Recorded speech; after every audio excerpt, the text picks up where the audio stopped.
RMC, Apolline Matin. Allô Marie. 6h22, on retrouve Marie Dupin. Bonjour Marie. Bonjour. Marie, vous avez reçu une question de Catherine ce matin. Oui, Catherine est hôtesse de caisse dans un supermarché. Elle a signé 82 CDD en 2 ans et demi. Ça fait pas mal. Elle me dit qu'elle n'en peut plus parce qu'elle n'a évidemment aucune visibilité. Et elle me demande si c'est légal de la part du supermarché qui l'emploie. Alors, il faut savoir, Catherine, qu'il y a des règles en matière de contrat à durée déterminée. Le premier principe, la première règle, c'est que le recours au CDD doit toujours être justifié par des motifs qui sont prévus par la loi.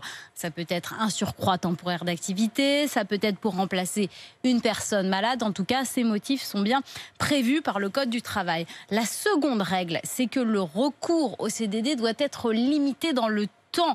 Vous ne pouvez pas travailler en CDD plus de 18 mois. Or, Catherine nous explique que ça fait 2 ans et demi qu'elle est en CDD quasiment en permanence. Donc, on a largement dépassé les 18 mois. Donc, même si le recours au CDD était justifié sur les motifs, il y aurait un problème sur la durée. Catherine peut donc tout à fait, si elle le souhaite, se rapprocher d'un avocat qui lui confirmera sans doute ce que je viens de lui dire. Elle pourra lui montrer ses contrats et elle pourra ensuite, si elle le souhaite, saisir le Conseil des prud'hommes pour tenter de faire en sorte que son contrat soit requalifié en CDI ou pour obtenir des indemnités. Et je suggère à Catherine de continuer à nous tenir au courant, de Évidemment, vous écrire à l'adresse allomarie@rmc.fr, qu'elle nous tienne au courant sur l'évolution, parce que en effet, il y a un moment. Peut-être essayer aussi de parler à la direction et de lui expliquer ce que je droits. viens de dire, de façon à obtenir un CDI. Lui expliquer ses droits et tenter de basculer en CDI. On pense donc en effet à Catherine et qu'elle nous tienne bien au courant. Catherine, dites-nous sur allomarie@rmc.fr.